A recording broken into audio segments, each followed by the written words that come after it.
Now, from CBS News Miami, this is Facing South Florida with Jim DeFede. Welcome to Facing South Florida. I'm Jim DeFede. On today's show, we will talk to attorney John Morgan. Now, everyone knows John Morgan from his Morgan & Morgan TV commercials. I'm John Morgan of Morgan & Morgan. As millions flock to the metaverse, many are experiencing unnecessary pain and suffering, terrible car crashes, frightening trip and falls, and on-the-job injuries. Our army of over 800 attorneys and 4,000 support staff have recovered billions for clients just like you. Or from his many, many, many billboards across the country. But he is also known for one other thing: marijuana. In fact, he has been called Florida's pot daddy, as he funded and pushed the campaign for medical marijuana in Florida back in 2016. Now he is back advocating on behalf of Amendment 3, which would legalize marijuana for anyone over the age of 21. The amendment needs 60% to pass, and polls suggest it will be a close race. When I sat down with Morgan, I asked him why this amendment was needed. It's for many, many reasons. First of all, almost all of America already has it. So why, one state, not the other? But the real compelling reasons are this. Number one, last year, 220,000 people got arrested for possession of marijuana, got arrested, went to jail, maybe didn't stay in jail, but 220,000 people. What happens when you're arrested is it goes on your record. When it goes on your record, when you apply to any school or grad school or the service or whatever, run a background, you're a criminal. You're a criminal. There's a disproportionate amount of criminals amongst blacks and browns. The poorer you are, the more susceptible you are to being arrested, and the less likely you are to get out. Now, they make a big deal. A lot of people aren't going there to prison. Prison's not the big issue. The big issue is your career, your life is ruined for nothing. So that's reason number one. And the second reason is it's the right thing to do. Look, marijuana is much better for your health even than anything to do with liquor, beer, booze, anything. Domestic violence comes out of alcohol. No domestic violence comes out of marijuana. It is pleasurable. I would much rather, which I do, take a gummy every night than have a couple of Maker's Marks. It's an herb that was put into earth by God for us, and it works. I don't know why it works. Aloe works. I don't know why aloe works, but it works. So to me, you've got something as simple as aloe, but yet is a Scheduled 1 narcotic. Cocaine's number 3. That's how you got to know. All these old men who made these rules don't know what they're talking about. They don't know the difference between heroin, marijuana, LSD, mushrooms. They don't know. So that's reason number 2. And the other reason is it's time that we unleash the economic benefits of marijuana. AI is going to take jobs. The tax base for marijuana could be huge. The jobs for marijuana could be huge, already are. Real estate values go up. Agriculture, this is a job stimulator, a tax collector.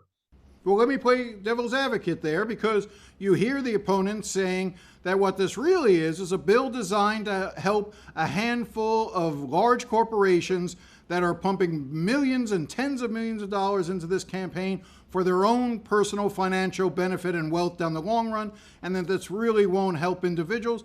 And then we'll get to the issue, then I want to get to the issue of growing personal marijuana. But by tying it up with corporations, isn't this really just a bill designed to benefit already wealthy corporations? Well, first of all, I am a capitalist with a capital C. I believe in capitalism. I'm happy that Amazon became who they are. I'm happy that Walmart became who they are. That's what makes America great, competition. Now, remember this, Jim. There are already 25 licenses in Florida right now. They only talk about one. They can all compete at the same level. Number two, DeSantis has 22 licenses just sitting there. All he's got to do is release them. And if you're mad about monopolies, ask yourself, and you viewers ask themselves this question: other than CVS, Walgreens, and Publix, name another pharmacy in Florida, please. Are we mad about that? Well, until we get as mad about Walgreens and CVS and Publix as we are about these 25 licenses and the 22 that are sitting on his desk, the only reason there's not more success is because of capitalism. The same reason that there's only a Walgreens and a CVS. Only the fittest survive. And I'm okay with that. It makes us better. Why not have an amendment that would allow individuals to grow their own marijuana? Why do I have to buy from CVS or Walgreens, to use your analogy, if I'm able to produce what I need in my own basement or my backyard? I couldn't agree more. And here's the thing. I saw DeSantis talking about people can't grow at home. Listen, dude, Governor, in the next session, all you got to do is make that part of your agenda. Let us grow it at home. Let us smoke it at home. Let us make brownies at home. But as you know, Jim, a constitutional amendment has to very narrow, single subject. You can't have, if you added homegrown to this, your single subject's gone. It cost about $40 million now because they made it so hard to get on the ballot, just to get on the ballot and get to the Supreme Court. Why did they make it hard? Because they want to control the money. This is all about money. They want to control what they can dole out to their special interests, who will then give them campaign contributions. If DeSantis wants to get rid of the monopoly, release the other 22 licenses today. If DeSantis is worried about monopolies, when you come for session next time, let's let homegrown happen. Let's let everybody grow it at home. They should, but they won't. You know why? He doesn't really want it. I've heard you talk about this before. You believe that part of the motivation is the pharmaceutical industry, the liquor industry, does not want to see this amendment pass because it could cost them financially by creating greater competition. And you think that's who DeSantis and the Republicans are responding to? Well, let me just say this about that. 100%. DeSantis he governs by donation. He governs by donation. You know who's funding this opposition? This guy named Ken Griffin, the big hedge fund guy. And listen, he's from Daytona. And listen, I'm a big fan of Ken Griffin. This week, Ken Griffin bought tremendous amount of stock in look it up, Pfizer. The hedge funds has an interest in pharmaceuticals and liquor, a big interest, because they make money. The pharmaceutical industry is screwing America every day. Look what they pay for pharmaceuticals in Canada and what we pay here. They've got the monopoly of all monopolies. As you mentioned Governor DeSantis a couple of times, I couldn't help but notice on my TV in the last couple of months, I've begun seeing public service announcements from the Florida Department of Transportation warning me of the evils of driving while high on marijuana. Is that a coincidence, you think, that I'm suddenly seeing those commercials? He's using $18 million of taxpayer dollars to fight this constitutional amendment. Why? Because his big donors, the Ken Griffins, and listen, I don't have a problem with Ken Griffin doing what he's doing. He's trying to protect his investment.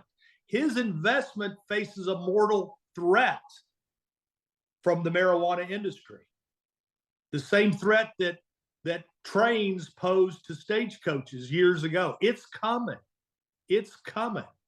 And so I think it is morally and ethically wrong for the governor to be using taxpayer money to fight something that most of them want.